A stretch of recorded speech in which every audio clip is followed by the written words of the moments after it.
super busy week here at Apollo, but we're gonna take some time and chat to two new team members. The first one is Maria. She's our marketing manager. She's gonna give you a little glimpse into some of the amazing projects she's got on the works that will benefit all of our existing writers.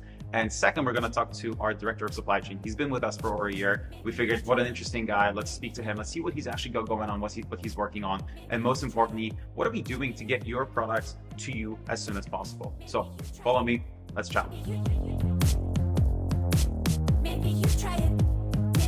We're with our marketing manager, Maria. Maria, how are you? I'm good, thank you. How are you? I'm good, thank you. So what's been going on with Apollo this week? What have you been working on?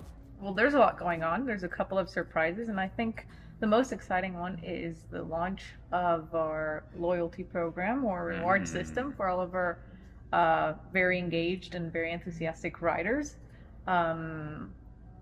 That's great, because Yeah. we already have a loyalty program, right? So what's going on there? We do, but we're restructuring.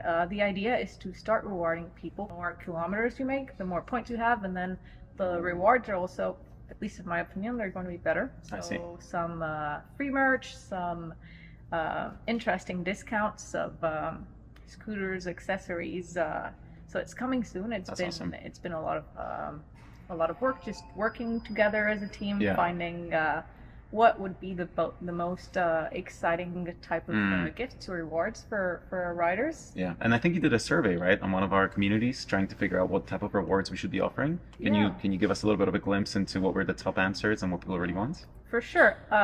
People really wanted discounts of the servicing. Apparently, or we know that that's something that people don't really want to do themselves, so it's something that's big for them, and we're definitely going to be offering it this time. Merch was also interesting. We have a couple of Nice. interesting, nice some bags and phone holders, and that's something Okay. that people always like to get from the rewards. Anything exclusive to the loyalty program that cannot be purchased or acquired anywhere else? Yeah, definitely something exclusive, especially for merch. It's still a surprise, so we're working on that. Can't tell you too Okay. much, but there's definitely going to be exclusive rewards for in our loyalty program. Awesome. Okay, and I think what we alluded to before in terms of rewarding our heaviest, users and riders, is it essentially like a miles and more program where the more you ride, the more miles you put on your scooter, the more points you get? Is that how it's going to work? Yeah, exactly. Oh. It will be 1 mile equals 1 point. So Cool. the more you ride, the more points you get, the more rewards you can redeem. Awesome. And I think there might be even like a very high discount for off a scooter. If you ride a lot, you can get scooters Wow. that are very good with a very good discount. Amazing. And so where are we at in the process, and when do you think this is going to be communicated to the public?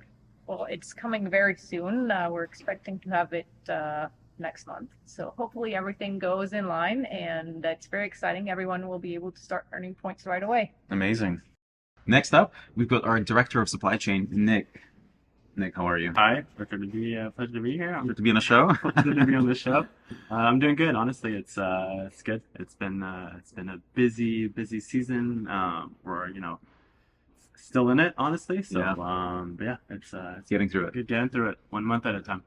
All right. And you've been on a few different, podcasts and a couple of different shows. But for anyone who's not aware, what is your role here at Apollo? What do you do? Yeah, so here essentially we lead anything that has to do with production, manufacturing, distribution, and essentially last mile delivery, which is delivering to the end customer. So it's really like it's from A to Z when it comes to manually building the scooters and getting them to the customers. Gotcha. Customers' hands. So when is my Phantom arriving, Nick, is the question. That is the $1 million question.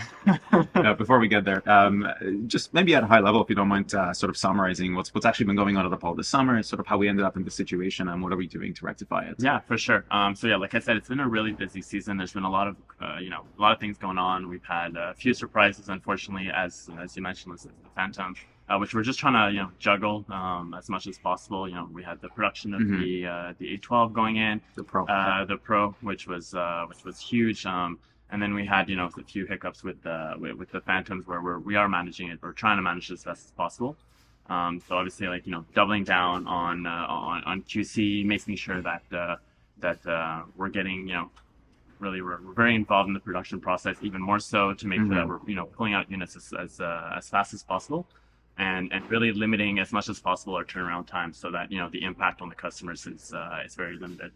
So that means like shipping faster shipments solution, whether that's from China or even with our distribution centers in US and Canada. So gotcha. Okay. So is there an end in sight to this? Or there is an end. Being stopped and I everything think soon? we're in the last mile, the last part of it. We are, in the US, we already are in stock, so we're able to, fulfill as our customers are ordering. For Canada, we're right there. Honestly, we're giving it a few more weeks before we're able to say, we're fully in stock and that we've really recovered from that. But it is, we're right there. Honestly, like it's been a long journey, but there is hope and we're trying to keep our customers as informed as possible, so that they're with us throughout this journey.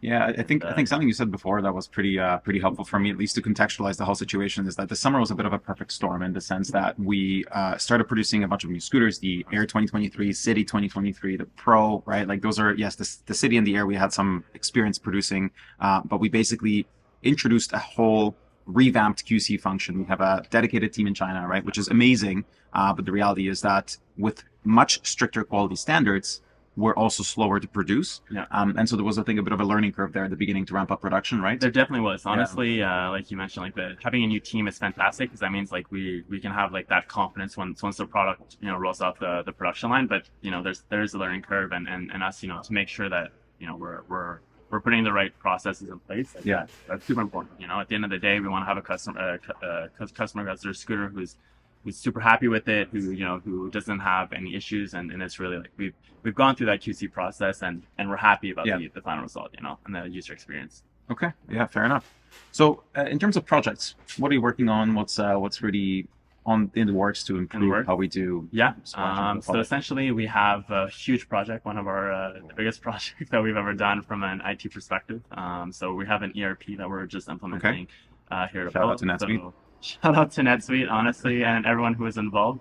It's one of our, like I said, it's a huge project. It involves a lot of different teams, whether that's external or internal, and it's really to invest for the future. So having something that's in place that we can leverage, that we can become better, more efficient in the way that we work, more in control of how we work. So that's I guess if we had to say like the 2023 project was that, and even I say like it started at the end of last year. So that's over and above project that really impacts the entire company. And I guess for somebody who doesn't know what an ERP is, what is the kind of TLDR of that whole implementation? Essentially, it's just a centralization of everything that is. The backbone of an ERP is really the financial. So making sure that everything's in the same location, all the information, we're connecting all the different softwares that we're using, we're migrating into one. So we often talk about single source of truth. So I guess that makes sense with the. With us trying to implement that and really have something that's centralized that everyone can go to, all the teams can use, and we're not kind of like spread out with with different software solution processes. So especially as we have multiple warehouses, multiple repair centers, multiple locations and points of sale too, right? Like there needs to be a system that kind of speaks to everything and allows us visibility into it. And that's why I come back to like this idea of like it's an investment, because it essentially allows us to create processes and create a structure so that we can when we do grow and we add complexity, we're much faster in implementing those changes. So that's cool. I guess the theory behind the application. Awesome. Yeah, it sounds like a big project, and I'm sure you're excited to get it. I'm very excited for over and done with this as well. Like we're in the last few miles, and then we're just going to be ready, that much more ready for next year and for future here. So nice, awesome, man. Cool. Anything else you want to share before we let you go? Listen, everything's good. I mean, be patient. The Phantoms are coming. Yeah, they're all coming, and we're really we're right there. So yeah. Awesome. All right, man. Thanks so much. Thank you.